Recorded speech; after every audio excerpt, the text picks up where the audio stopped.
Bonjour à tous, nous allons dans cette vidéo découvrir ensemble l'interface de Photoshop.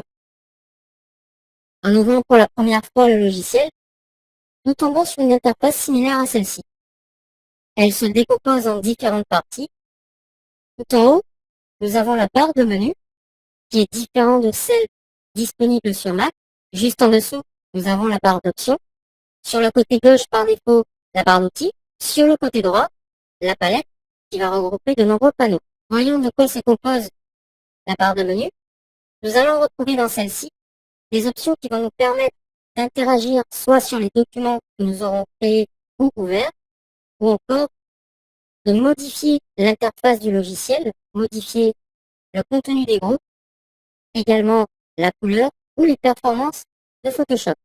Dans le menu Fichier, nous avons la possibilité de créer un nouveau document, d'en ouvrir, d'enregistrer un document sous différents formats, de fermer un document, de fermer tous les documents préalablement ouverts, d'ouvrir des documents récemment ouverts, d'effectuer des exportations différents formats, format vidéo, format image, de quitter le logiciel, d'imprimer ou d'avoir un aperçu avant impression. Le menu édition, quant à lui, regroupe les fonctionnalités permettant de gérer les paramètres de Photoshop, notamment l'interface, les performances, le curseur et plein d'autres paramètres encore. Il nous permet aussi, lorsqu'on a des compositions, d'effectuer des copies, de les coller, d'effectuer des transformations manuelles, de définir des formes que nous verrons par la suite. Dans le menu Images, on va ici pouvoir modifier le contraste d'une image, ajouter un contraste automatique, modifier automatiquement la tonalité et les couleurs, recadrer l'image, rogner l'image, également modifier la taille de la zone de travail ou la taille d'une image.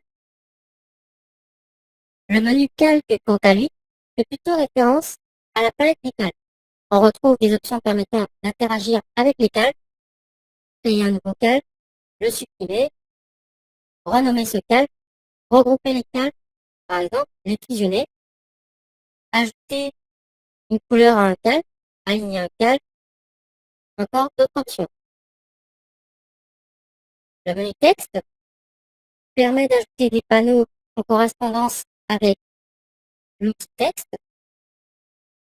On va pouvoir changer la police, modifier l'alignement d'un groupe de texte, par exemple, pixeliser un texte, créer des vecteurs à partir d'un texte, ou encore créer des formes à partir d'un texte. En sélection, on va pouvoir modifier une sélection préalablement faite, l'enregistrer, la récupérer par la suite pour la réutiliser, étendre pour réduire cette sélection, désélectionner, sélectionner tout un document. Également intervertir des sélections.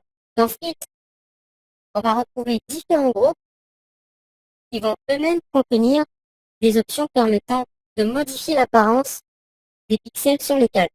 Dans le menu affichage, on retrouve des options permettant d'interagir avec l'impression, la création, par exemple, de maquettes graphiques. On peut poser des règles, donc adapter l'affichage du document par rapport à notre écran, ajouter des tranches, effacer des tranches, ajouter des repères également. Le menu fenêtre va permettre d'organiser son espace de travail.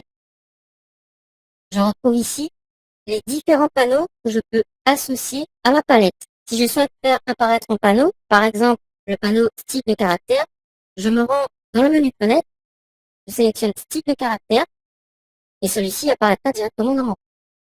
Le menu aide renferme quant à lui des informations sur le système, la possibilité de trouver de l'aide en ligne. En ce qui concerne la version CC de Photoshop, de connecter son compte et de faire des mises à jour, d'enregistrer ses paramètres directement sur le cloud et de pouvoir les récupérer sur une autre machine qui dispose de Photoshop CC également. Voyons donc la barre d'outils. Cette barre d'outils est disposée en ligne ou on peut la disposer en deux colonnes, comme ceci, en cliquant sur la petite flèche apparente sur le côté. On voit que ces outils sont regroupés, même s'ils ont des fonctionnalités différentes. On a des outils qui permettent d'effectuer des déplacements et des sélections, d'autres outils qui vont servir à la correction d'images, des outils encore qui vont nous permettre de créer ou de modifier des vecteurs, et ici la possibilité de changer de couleur, ou encore changer le mode d'affichage. On voit sur certains outils qu'il y a une petite flèche qui est apparente. Cela signifie en fait que ces outils en cachent d'autres. Par exemple, l'outil rectangle, en cliquant sur la flèche, nous permet de voir que l'on a un petit rectangle ellipse. Passons maintenant à la barre d'options. Cette barre va être mise à jour automatiquement en fonction de l'outil que nous aurons sélectionné. J'ai présentement choisi un outil de sélection. En prenant l'outil de déplacement, je constate que cette barre d'options évolue. On retrouve sur la barre d'options un bouton qui permet, quant à lui, de gérer l'espace de travail. Par défaut, nous avons un espace de travail indispensable qui affiche des fonctionnalités basiques, notamment dans la palette. En cliquant sur ce bouton, on constate qu'il y a un espace de travail nouveauté, mouvement, peinture, photographie, typographie. Je vais choisir nouveauté. Je vois que ma palette vient de changer. Elle m'affiche tous les nouveaux groupes ou encore les groupes ayant subi des nouveautés. Il en est de même si je regarde dans la barre de menu. Je vais par exemple prendre filtre. Je constate que certaines options sont surlignées en bleu. Il s'agit en fait soit de nouvelles options, soit d'améliorations sur celles-ci. Pour accéder plus rapidement au menu, je peux soit utiliser ma souris ou encore mon clavier, puisqu'il y a des raccourcis associés. En appuyant sur la touche Alt, je constate que la barre de menu vient de changer. Il y a un tiret qui apparaît sur certaines lettres des menus. Par exemple, sur Fichier, la lettre F étant soulignée, si j'appuie sur la touche F, je peux accéder au menu Fichier et me déplacer en utilisant les flèches du clavier. En appuyant sur Échappe, je sors du menu. En appuyant une nouvelle fois, je n'ai plus accès à aucun menu. Nous avons vu qu'il y a plein d'espaces de travail par défaut. Par exemple, mouvement, peinture, mouvement.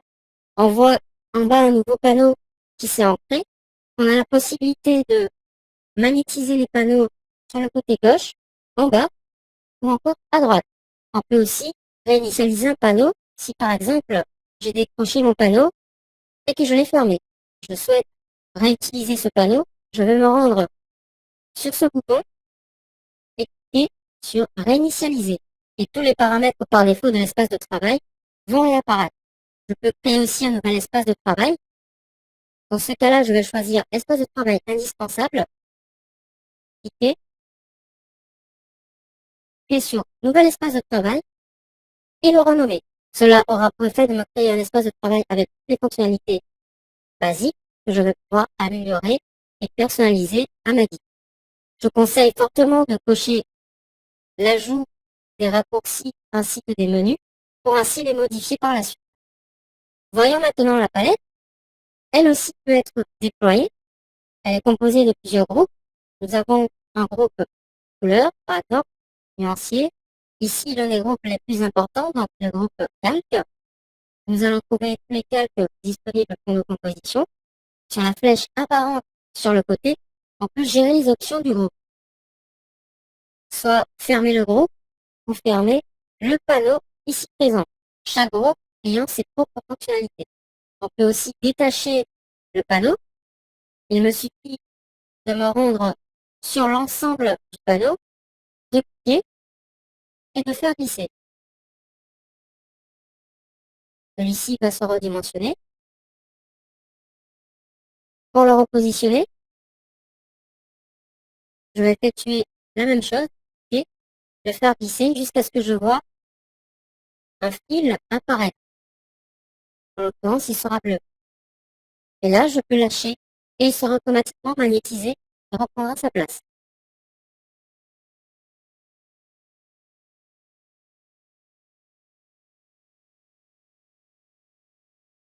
Vous venez